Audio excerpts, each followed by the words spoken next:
Hello and welcome to Layman Bible Lounge. In this video, we're going to be doing a read-through video essay on our article on our blog titled, Does Mortality Prove Inherited Adamic Guilt?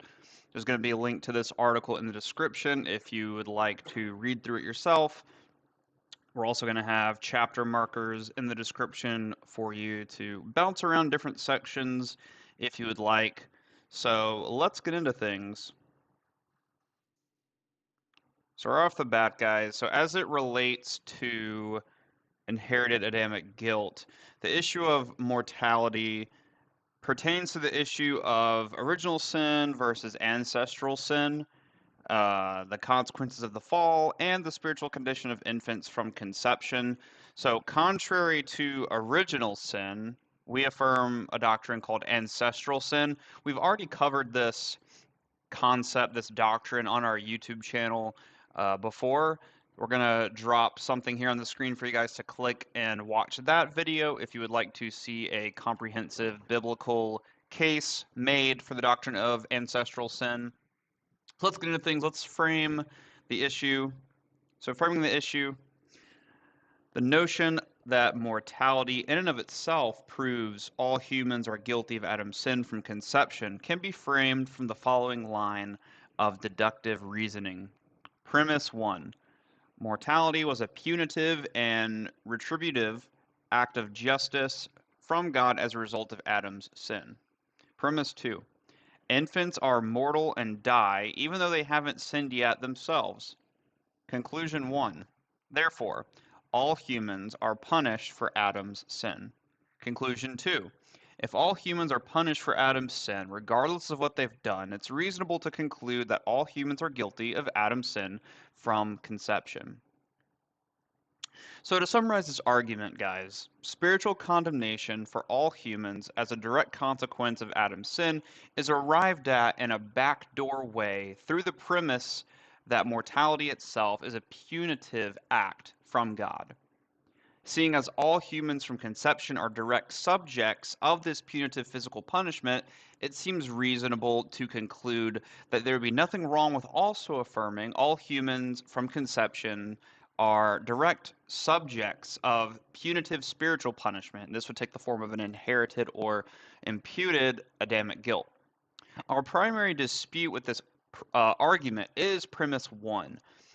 While mortality is a consequence of the fall, we don't believe mortality, or the inevitability of physical death, was inherently a punitive punishment from God.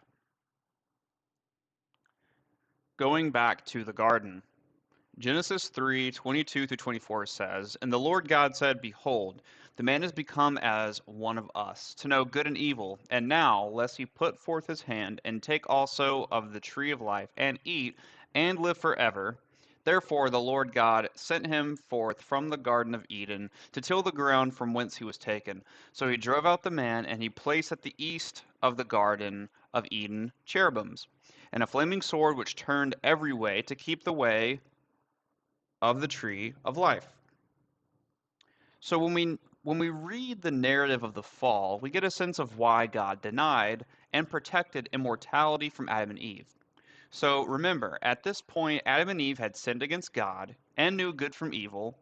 Yes, God drove Adam from the garden and placed cherubims in the garden, but to us, yes, God drove Adam from the garden and placed cherubims to guard the tree.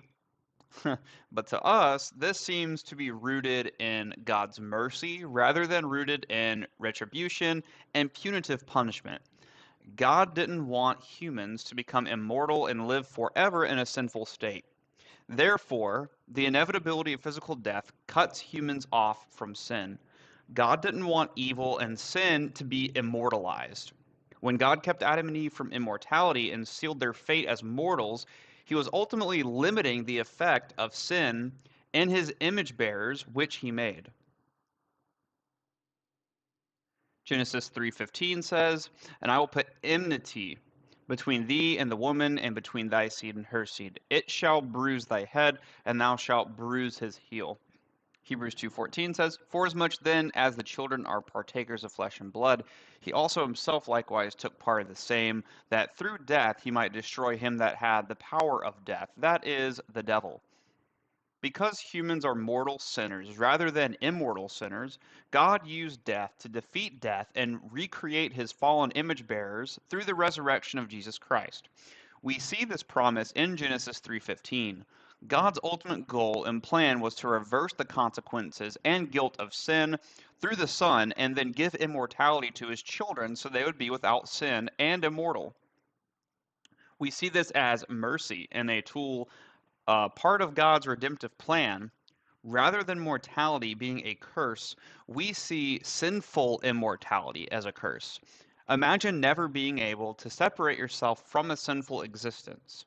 It's this curse that God wanted to prevent by committing Adam and Eve to mortality as a consequence of their sin. God using mortality in response to Adam's sin as a tool to redeem humanity would be like a doctor using anesthesia to prevent a patient from experiencing pain during a major surgery and aid in the healing and rehabilitation of the patient. Mortality, death, and the distinction between guilt and consequences. We all know that death can be the result of guilt. However, we also know that this is distinct from mere mortality. For example, if someone lives in a country where certain crimes are punishable by death and someone commits that crime, the governing authorities don't conclude that since the criminal is already mortal and will inevitably die, that the criminal is already under the punishment. Mere mortality doesn't satisfy the just punishment. Therefore, the governing authorities carry out the punishment and the criminal is put to death. But we also know that dying in and of itself is not necessarily connected with guilt. For example, a drunk driver runs into a car with young children in it and kills them. Needless to say, the children weren't guilty in this scenario. They weren't even driving the car that got hit. But does their death equate to guilt? Well, obviously, no. The drunk driver retains the guilt of what happened. However, the children died as a consequence of the action of the drunk driver. In some situations, death can be the result of guilt. In other situations, it can be the result of consequences from the actions of others. Again, we covered this more in depth in our video we did, making a comprehensive biblical case for ancestral sin. But to keep it short, throughout the Bible, people die for different reasons. Physical mortality isn't monolithic and inherently punitive. The fact that God cuts life off short for some due to wickedness or extends life for others due to their obedience, among other things, is evidence, in our view, that God doesn't see mortality as inherently punitive. Otherwise, why affect and change the duration of people's lives when the very fact that the lives of humans are already limited is punitive in and of itself? Recall our point earlier about the death penalty. So next, we have some Christological concerns with the claim that mortality proves inherited Adamic guilt. So here arises the problem. The problem is that this actually undermines the incarnation and sinlessness of Jesus Christ. How so? Let's frame the problem with some deductive reasoning. Proposition 1. True humanity and true human flesh includes the attribute of mortality. Cross-reference Romans 7:24 and Hebrews 9:27. Premise 2. Jesus was made like us in all things and took on human flesh. Cross-reference John 1:14 and Hebrews 2:17. Premise 3. Jesus was without sin and guilt. Cross-reference 2 Corinthians 5:21, 1 John 3:5, and Hebrews 4:15. Conclusion 1. Therefore, Jesus' true humanity was both mortal and without sin and guilt. Conclusion 2. Therefore, the attribute of mortality doesn't inherently carry sin and guilt with it. We argue that connecting guilt to mere mortality implicates Jesus as guilty for the entirety of the incarnation. Yet, no Christian would affirm this conclusion that Jesus was a guilty sinner for the entirety of his earthly life. If Jesus' humanity was mortal, but without guilt, What compelling reason is there to assert that our humanity is mortal yet guilty because of mortality? What about believers? When we look at the spiritual condition of saved Christians, we believe it also offers disconfirmation for the idea that mortality proves and/or equals guilt. Let's frame our point with deductive reasoning. Premise 1. Saved Christians are not under condemnation from God. They're not seen as guilty in God's sight. Cross-reference Romans 4:1 through 8, Romans 8:1, and Acts 10:43. Premise 2. Saved Christians are mortal and will physically die. Cross-reference Hebrews 9:27, Romans 6:12, and Romans 7:24. Conclusion. Therefore, mortality does not inherently carry or convey guilt or condemnation, because Christians are not condemned or guilty in God's sight, yet they are still physically mortal until the resurrection. Next, mortality as mercy in early Christian writings. So this theme that we're fleshing out, that mortality, rather than inherently being punitive or, you know, an act of God's wrath or something on humanity, it's actually um, properly attributed to mercy. And this is something that we can find in various early Christian writings. So the first example is Theophilus of Antioch. Uh, he lived, we don't know when for sure he was born, but he lived until 185 AD. In one of his writings, he says, quote, "And God showed great kindness to man in this, that he did not suffer him to remain in sin forever, but, as it were, by a kind of banishment, cast him out of paradise in order that, having by punishment expiated within an appropriate time the sin, having been disciplined, he should afterwards be restored. Wherefore also, when man had been formed in this world, it is mystically written in Genesis, as if he had been twice placed in paradise, so that the one was fulfilled when he was placed there, and the second will be fulfilled after the resurrection and judgment. For just as a vessel, when on being fashioned, it has some flaw, is remolded and remade, that it may become new and entire, so also it happens to man by death. For somehow or other he is broken up, and he may rise in the resurrection whole, I mean spotless, and righteous, and immortal. And as to God's calling, saying, Where art thou, Adam? God did this, not as if ignorant of this, but being long-suffering, he gave him an opportunity of repentance and confession. End quote. Again, in the same writing, he says, quote, "But if, on the other hand, he should turn to the things of death, disobeying God, he should himself be the cause of death to himself. For God made man free and with the power over himself, that then which man brought upon himself through carelessness and disobedience, this God now vouchsafes to him as a gift through his own philanthropy and pity when men obey him." End quote. And then lastly, Philip Schaff. He is a early Christian historian, and his Ante-Nicene Fathers, Volume 2, footnote 604. He says, quote, "Apparently meaning that God turns death, which man brought on himself by disobedience, into a blessing." End quote. So when it comes to mortality, Theophilus' focus is on God's great kindness. God did not want humans to remain in sin forever. God's goal through this was to restore humans. Theophilus uses the imagery of vessels to make his point that through God's kindness, humans don't have to remain in a flawed state. Humans can become new and entire again. This is made possible by the banishment of humans from paradise, which prevented physical immortality in a flawed state.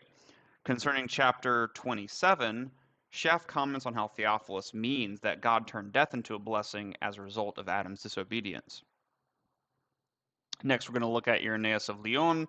He lived from 130 AD to 202 AD, and Against Heresies, Book 2, Chapter 23, Section 6, he says, quote, "Wherefore also he drove him out of paradise and removed him far from the tree of life, not because he envied the tree of life, as some venture to assert, but because he pitied him, and did not desire that he should continue a sinner forever, nor that the sin which surrounded him should be immortal, and evil, and interminable, and irremediable. Sorry. But he set a bound to his state of sin. by interposing death, and thus causing sin to cease, putting an end to it by the dissolution of the flesh, which should take place in the earth, so that man, ceasing at length to live to sin and dying to it, might begin to live to God. End quote. For Irenaeus, God removed Adam from paradise not for retribution or punitive reasons. Rather, God did this out of pity and to prevent Adam from being a sinner forever. God's aim was to cause a ceasing of sin. Irenaeus conveys that we can't truly live to God while we are sinning on earth.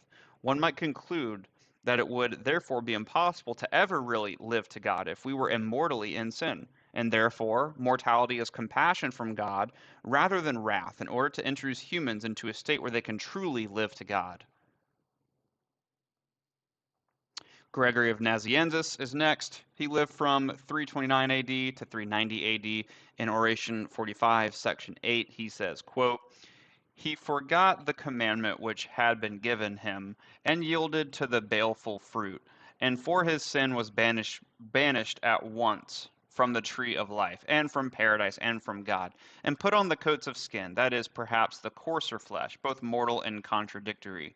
And this was the first thing which he learned, his own shame, and he hid himself from God. Yet here too he makes a gain, namely, death and the cutting off of sin, in order that evil may not be immortal. Thus, his punishment is changed into a mercy. For it is in mercy, I am persuaded, that God inflicts punishment." End quote.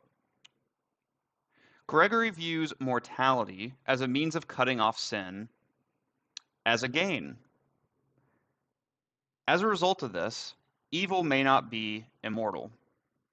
Gregory says that the punishment of Adam was changed into mercy. Next, we have Gregory of Nyssa. He lived from 335 AD to 395 AD. In his The Great Catechism, chapter 8, he says, quote, "Nevertheless, one who regards only the dissolution of the body is greatly disturbed, and makes it a hardship that this life of ours should be dissolved by death. It is, he says, the extremity of evil that our being should be quenched by the condition of immortality. Let him then observe through this gloomy prospect the excess of the divine benevolence. He may by this, perhaps, be the more induced to admire the graciousness of God's care for the affairs of man.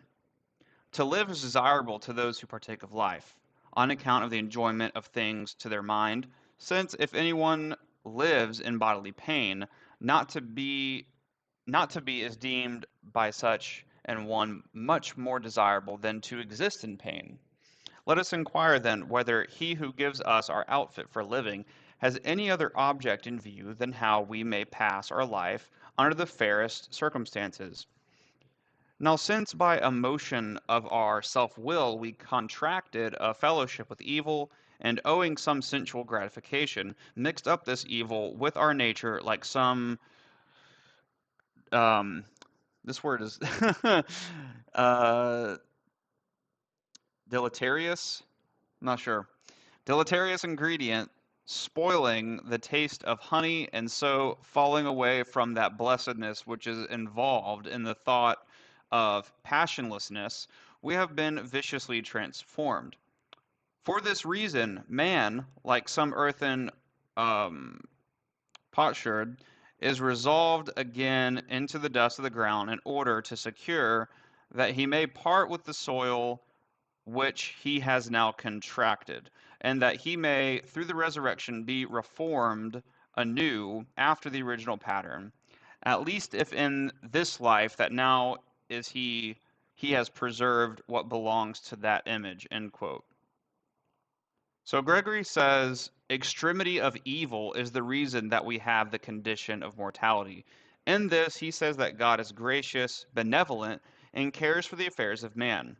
We are to look beyond this gloomy prospect and see God's mercy and care in it.